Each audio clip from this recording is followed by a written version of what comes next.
So we have so far dealt with modelling with first-order differential equations, and actually they tend to be the harder ones to deal with. We're now back to that familiar territory of just auxiliary equation, complementary function, particular integral, general solution, particular solution, assess the model. We're back in that realm again, okay?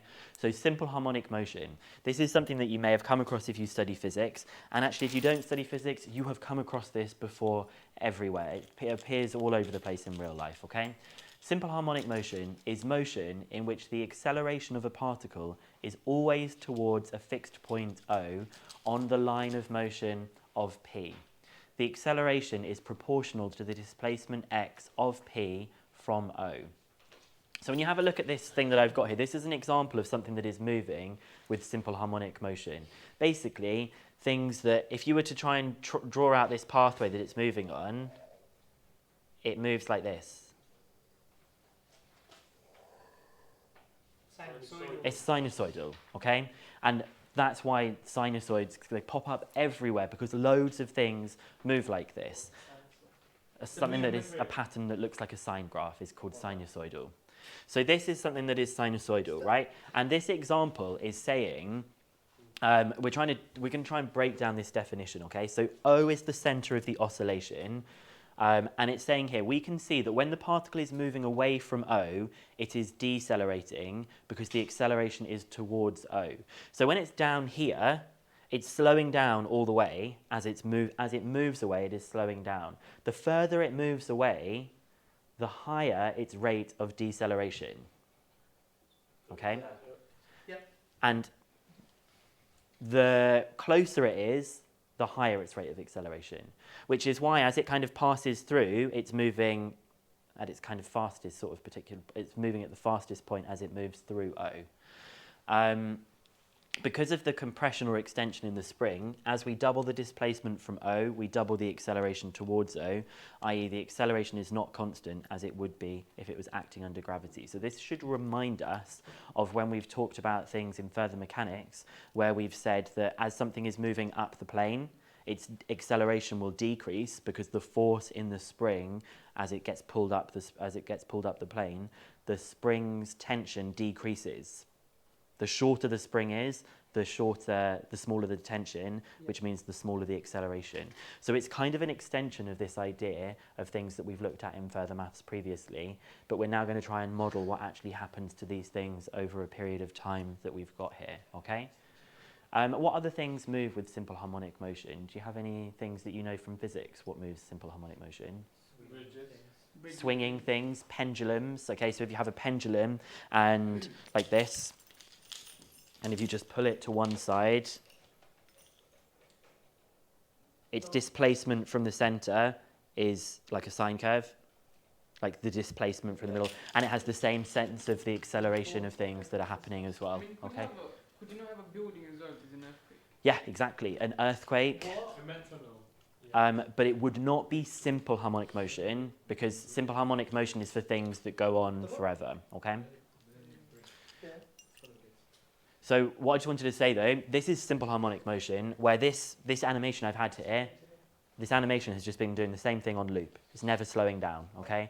In real life, we don't have simple harmonic motion really because there's things like air resistance that will eventually, this weight would stop, wouldn't it? And it would finish at the 0 point. And that's because it's a different type of harmonic motion that we look at either in today's lesson or possibly when I see you on Wednesday, which is called damped harmonic motion, where over the period of time, it starts to slow down and just stop again, okay? So this is a different way of representing this. So we need to be familiar with some of these things that we've got here, okay? The dot above something means that it has been differentiated with respect to time.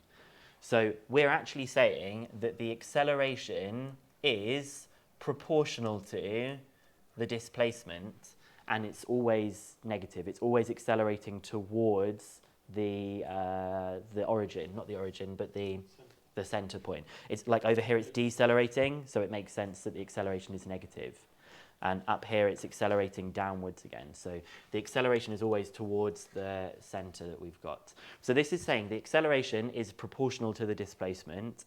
And instead of writing acceleration, I'm going to write x double dot, just because it saves me time, instead of writing the second derivative of x with respect to time, I can just write x double dot. I've still got x there, but the constant that I'm using instead is going to be omega squared. Omega squared I've used as the constant of proportionality here because omega is the angular velocity of the particle. It's the number of oscillations per 2 pi seconds. And you can see how this diagram here is linking together angular velocity with something that's happening in simple harmonic motion.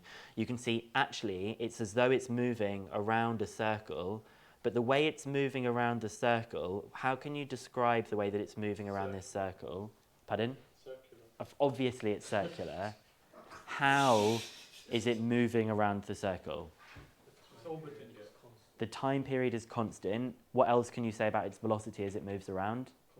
It's constant. It has constant angular velocity, okay? That means the angle is constantly changing, okay? So it has a constant angular velocity here. It's negative, I've said here, because it's the acceleration is acting towards the second derivative of displacement is acceleration, and the dot notation represents differentiated with respect to time. Yeah. Didn't we say deceleration, like when you're going away from all, it's increasing deceleration? Yeah, but deceleration is because it's negative. So how is it still negative going upwards? So when it goes upwards, the displacement becomes negative. So the x part, when it's like above this line here, the displacement is negative displacement, and so it's still accelerating back towards the center, but it will be a positive acceleration. So when it's at the top here, it's getting faster, but that's because the displacement is negative. So you have a negative displacement, and when you have a negative displacement multiplied by a negative, you get a positive acceleration, which is why on that beginning bit, it looks like it's accelerating, okay? So the next thing we need to do is to break down what this double x dot is. Now we know that the double x dot is the same as the velocity differentiated with respect to time, and we know that velocity differentiated with respect to time is the velocity is, by breaking this down as the chain rule, we can see that it's dv dx multiplied by dx dt, because you can imagine how those dx's cancel out with each other. And we know that dx dt is v. So x double dot, or the acceleration, is the same as v dv dx, which is the same as x double dot. And that's going to help us do some things where we want to connect together velocity. We want the acceleration to be just in terms of the velocity and in terms of x. We might not want it to be in terms of t. So we can then have that equation at the top written as v dv dx equals minus omega squared x. The whole thing is written in terms of x in that particular way. Whereas if we had, we wouldn't be able to get velocity in there, is all I'm trying to say. It will make more sense when we actually put this together. I've just reminded us down here, the dots mean that it's been differentiated with respect to time twice. Okay. Whew. So a particle moves with simple harmonic motion about a point O. Given that the maximum displacement of the particle from O is a, show that v squared equals omega squared, a squared minus x squared, where v is the velocity of the particle and omega squared is a constant. So we know, because it is simple harmonic motion, or SHM, we know that x double dot is equal to minus omega squared x. But for this first bit, for the v part that we've got here, because I want to find out what v is, it doesn't really look like there's any way for me to find out what v is here. So what do you think I can do with this x double dot here? I can change it to v dv dx equals minus omega squared x. Can we take the dx over? Yeah, great. We're going to then actually just solve this differential equation, aren't we? So we're going to take the dx to this side. So we've then got the integral of v dv is equal to the integral of minus omega squared x dx. Left-hand side integrates to a half v squared, and this integrates to minus a half omega squared x squared plus c. Yep. I'm then going to double everything, so I get v squared equals minus, because you can combine both of the constants, can't you? So we get minus omega squared x squared plus, I don't know, I've got to call it 2c at this stage now. Okay, so we know something about this. What do we know? What have they told us? Maximum displacement. Maximum displacement is A. Max displacement, which we know is x, is A. What do you know about the velocity at the maximum displacement? Good. At this stage, the velocity is 0. If you just have a quick look at this animation, when it's as far away as possible, it has no velocity. It is not moving when it's as far away as possible. So we can then substitute that in. We get 0 equals minus omega squared a squared plus 2c. So 2c is equal to omega squared a squared. So putting that back in here, we get v squared equals, and I'm going to start with this bit, omega squared a squared minus omega squared x squared, which is omega squared a squared minus x squared, as they wanted.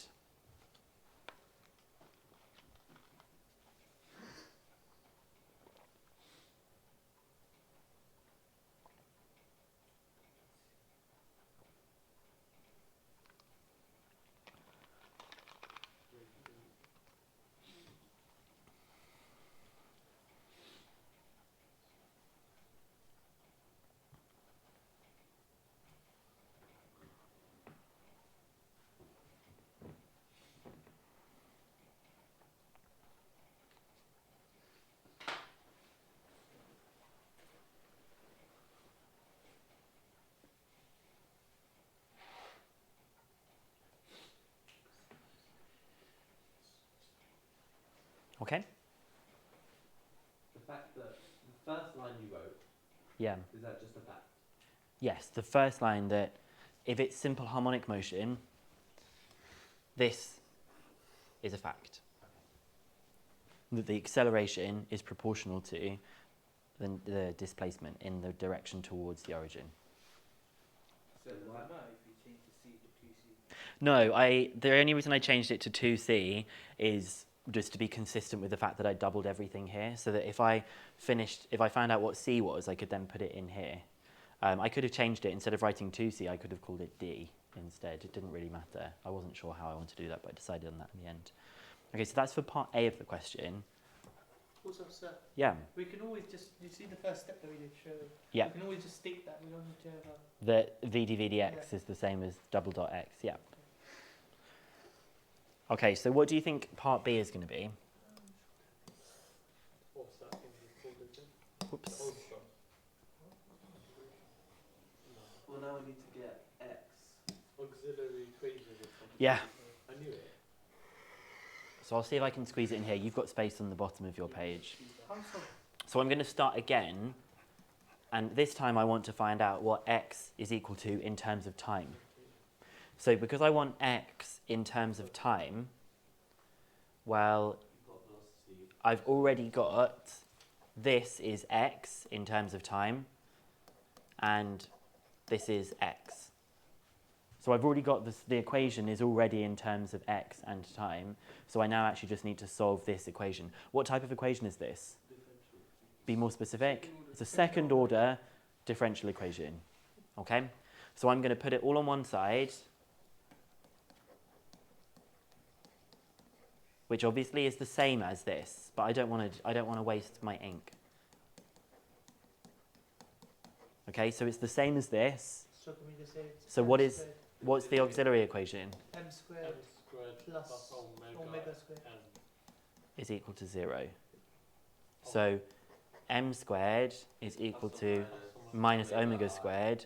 So m is equal to plus or minus omega I. So then the complementary function. So actually it's not going to be the complementary function because it's equal to 0. So it's actually just going to be the general solution is that, not y, sorry, because we're not doing y, are we? X is equal to what? A cos. I'm going to do p cos Omega t sine omega t. Okay. So we're nearly there. Oh, and that's fine actually. Now we know some things about this, don't we? Is this x equals stuff? Yeah. This is x equals. What do we know from what it's told us in the question? X equals a. Oh, actually, I don't know if we know anything about where it starts from, do we? No. No, we don't know anything about where it starts from. But what do we know with the harmonic identities here? What can I do with these two things?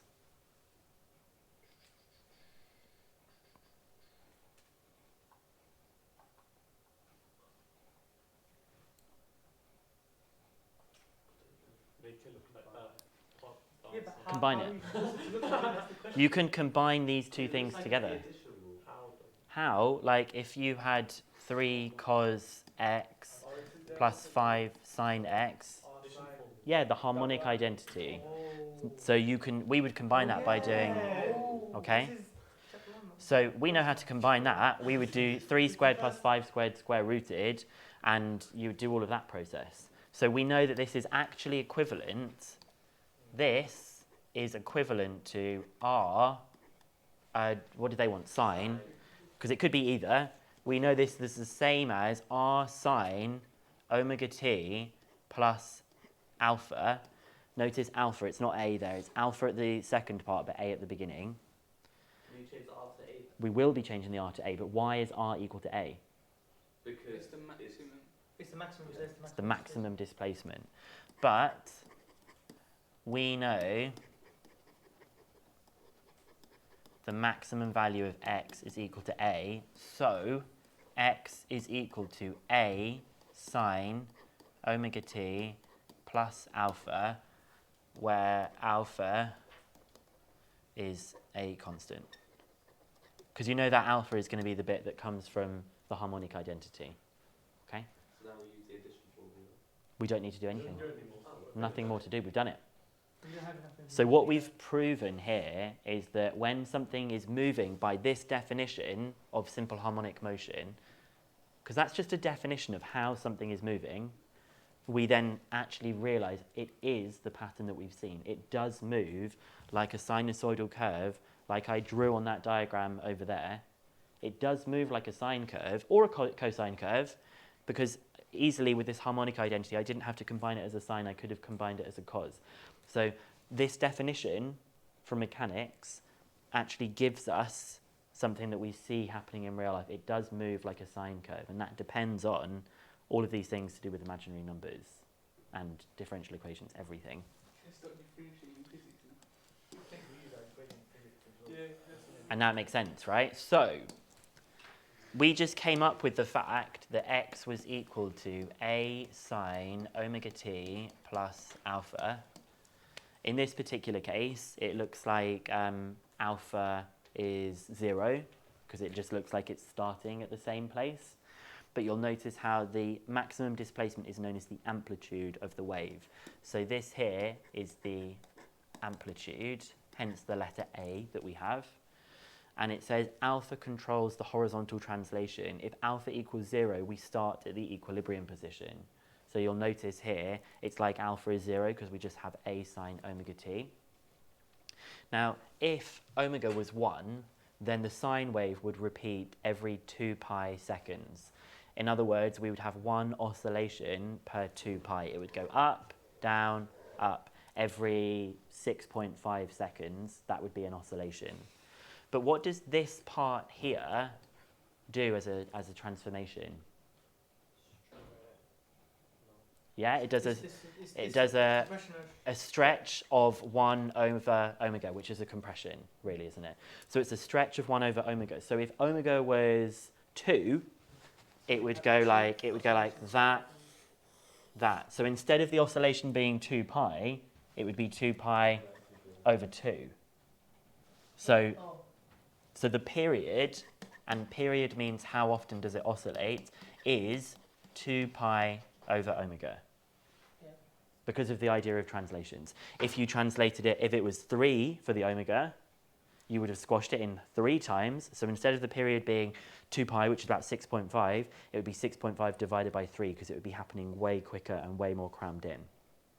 Oh, Ibrahim. So wouldn't it always start in the equilibrium position? Because isn't the equilibrium position just a line?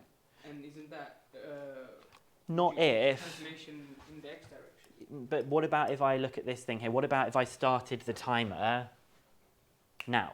It's not in the equilibrium position. What about if I started the timer now, when it's not even in, it's somewhere random? Remember we use cos when it's at the max and sin. You use cos if it starts from the max, you use sine if it starts from the equilibrium, and you use a combination if it starts somewhere in between. Because I could start the timer here when it passes through that point. Why not? Okay, so it doesn't have to be a sine or cos. Well, it does have to be a sine or cos, but it doesn't have to look like a sine or cos. It could be a translation that looks like this. This is not a good extra one that I've put on now. Try and make that 2 one a bit better. So it could be whoosh, whoosh. Only a bit better. So the period is 2 pi over omega because of the because of the transformation of the graph, which is like squishing it inwards instead, okay? So we're only going to do 2 more examples, and then I think that'll be us done for today, and we can just do lots and lots of practice. So a particle is moving along a straight line at time t seconds. Its displacement x from a fixed point O is such that, look, it's simple harmonic motion. We've got that the acceleration is equal to its displacement multiplied by -4. So omega is 4. So omega is 2. Oh, omega is 2, sorry. Okay, so in this particular case, we can see that omega squared is 4, so omega is 2. But we're still going to do the long process for this, just because I think it's less to memorize. And I think they may need you to actually show this. So it says, given that at t equals 0, x equals 1, and the particle is moving with velocity 4, find an expression for the displacement of the particle after t seconds. So if we go and say we've got the second derivative of x with respect to time is equal to minus 4x, what is the auxiliary equation? M squared plus 4. No, sorry. So m is equal to plus or minus 2i. So the general solution is that x is equal to p cos 2t plus q sine 2t. So I prefer just solving it rather than using any of the other things that we've got. I think it's, personally, I prefer this. And they have told us that when t equals 0, x equals 1. So 1 equals p, and that's it, right? Yeah. 1 equals p. Then they've also told me that the particle is moving with a velocity of 4. So what can I do with this to find a velocity? Differentiate it, and that will give me a velocity. So if I differentiate this with respect to time, I get dx dt is equal to minus 2p sine 2t plus 2q cos 2t. And I know that dx dt is 4 when t is equal to 0. So this is 0 and this is 1, so I get 2q. So I get q is equal to 2. So this tells me that the expression for the displacement is that x is equal to p cos t, which is cos 2t plus, thank you, plus 2 sine 2t. Done. We could put it together if we wanted to. We don't have to put it together. Hence determine the maximum displacement of the particle from O. So there's many, many, many ways you could do this part B. You could do the harmonic identity. And now have you noticed why it's called a harmonic identity? Because we're doing simple harmonic motion. So you could do the harmonic identity, and that will tell you something about the maximum displacement. That's one way of doing it. What else could you do to find the maximum displacement? What do you know about the maximum displacement? V Good. V equals 0 at the maximum displacement. So you could also think about that. I think we probably are going to have to do the harmonic identities though. So hence determine the maximum displacement. Yeah, we need V to be equal to 0. No, man, you can still do it with V equals 0. Yeah, we can still do it with T equals 0. So we've now got here that dx dt is equal to minus 2 sine 2t plus 4 cos 2t. And that's equal to 0, so. And that's got to be equal to 0. So that's fine. So we know that V is equal to 0. So you get 2 sine 2t. T formulae now, so. No, you don't need T formulae, Luke. What are you talking about? Glitch the board. V1.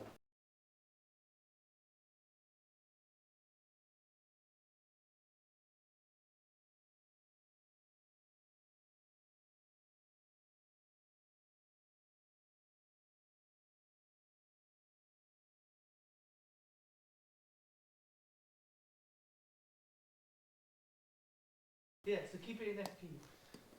Okay, so we get 2 sine 2t equals 4 cos 2t. Divided by cos 2t. So you get tan 2t equals 2. So 2t equals the inverse tan of 2. Are we in degrees or in radians? Obviously radians. So we'll do the inverse tan of 2 How is it obvious? because we did calculus.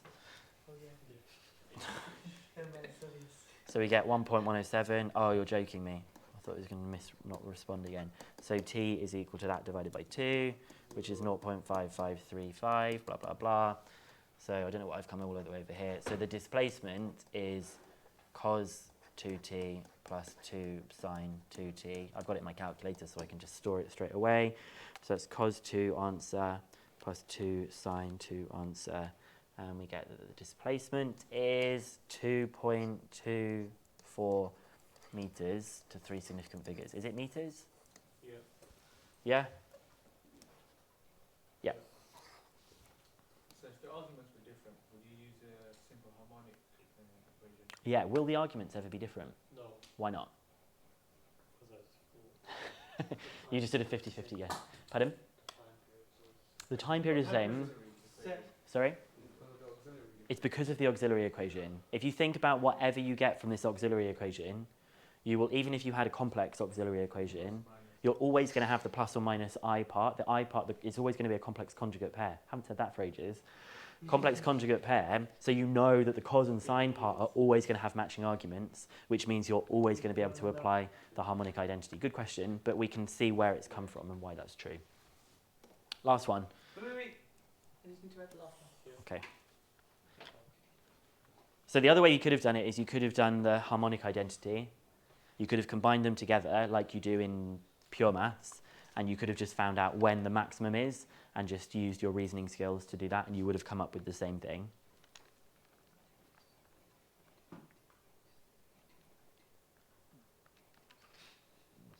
In fact, the sine 2t.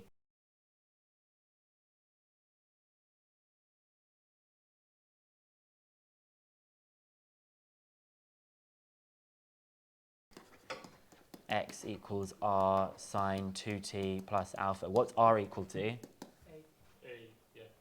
Yeah, but what's Root 5.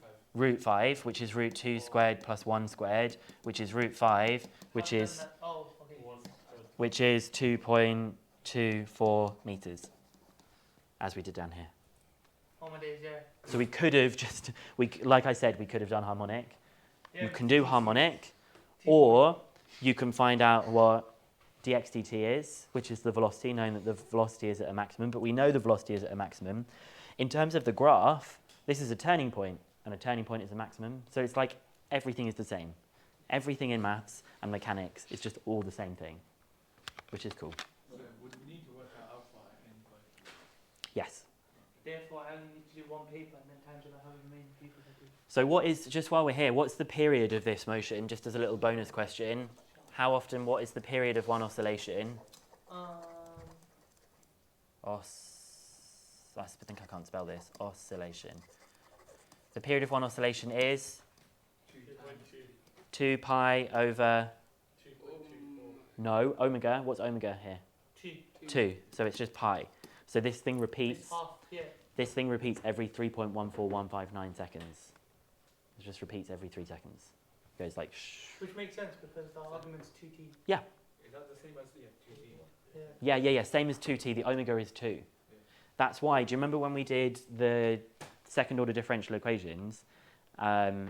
The little table of things that we said with where it had like p cos omega t. Yeah. It had omega in the ones from the table when we were looking at second order differential equations. Do you remember the table with like the auxiliary equations and what you got? The standard ones always had omega in because of this. Because omega is the thing that pops up everywhere. Oh my gosh, I can't believe we're still going and it's 12:05. A particle P is attached to the ends of 2 identical elastic springs. The free ends of the springs are attached to points A and B. The point C lies between A and B such that ABC is a straight line and AC does not equal BC. The particle is held at C and is then released from rest. At time t seconds, the displacement of the particle from C is x and its velocity is v. The subsequent motion of the particle can be described by the differential equation x double dot equals minus 25x. Describe the motion of the particle. Okay, well, all of that waffle that was at the beginning, well, they've just told you that it's this. But it looks like this, right? Spring, particle, spring. A, B, C. Which way is it going to move to begin with? To the right. It's going to move to the right, and then it's going to go like this. That. It's going to be what kind of motion? Great, well that's the answer. Part A of the question is, describe the motion of the particle. Simple, harmonic motion. So,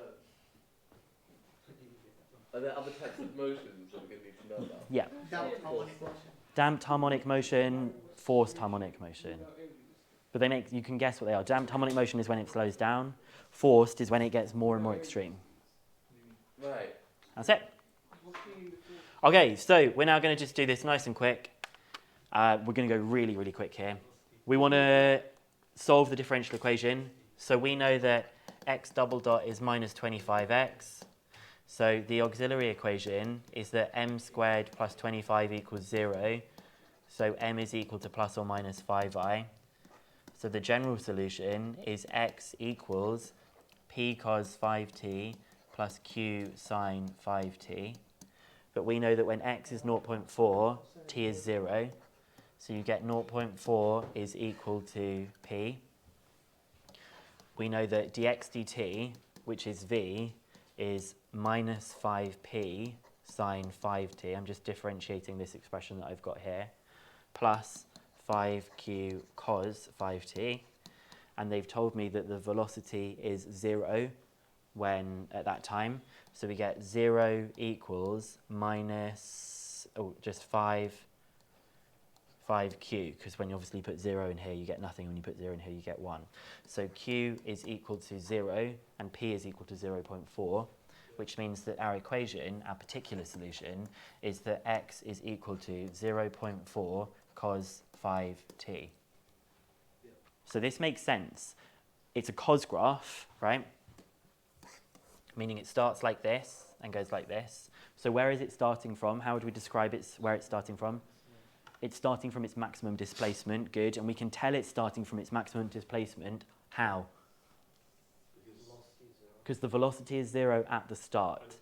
So if the velocity is 0 at the start, then obviously it's maximum displacement, okay? It's where it's got to be its maximum displacement. It's never going to be able to go any bigger than that. Anyway, and then the last thing for part C of the question, it says state the period of motion. Well, we know that the period of motion is 2 pi over omega, which is 2/5 pi, which is whatever that is on a calculator. 1.26 seconds. 3 significant figures. Okay? Oh, it says state the period of motion and calculate the maximum speed. Great. Is that when x equals 0? Good. Maximum speed is when x is equal to 0. You can kind of see that on the graph. That's where it's the steepest part. You also know that maximum speed is when it's passing through the middle part. So you get 0 equals cos 5t. When cos is equal to 0, what would 5t be equal to? Pi over 2. So t is equal to pi over 10.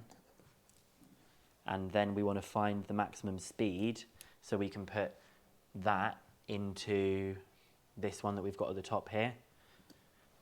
Or is there a quick way of doing that to find the maximum speed? No, we'll go with this. So we know that v is going to be equal to 0.4 times 5, which is minus 2 sine 5t. So the maximum speed is minus 2 sine of pi over 2. And the sine of pi over 2 is 1. So the maximum velocity is minus 2. So the maximum speed is 2, because you obviously have to take the magnitude of that. Great, exercise 8B. Any questions? No. It's the same stuff, but just the best thing is with further maths, I should say really, is actually the more you do, the faster we can go, because there's nothing new. It's just repeats of everything else we've done previously.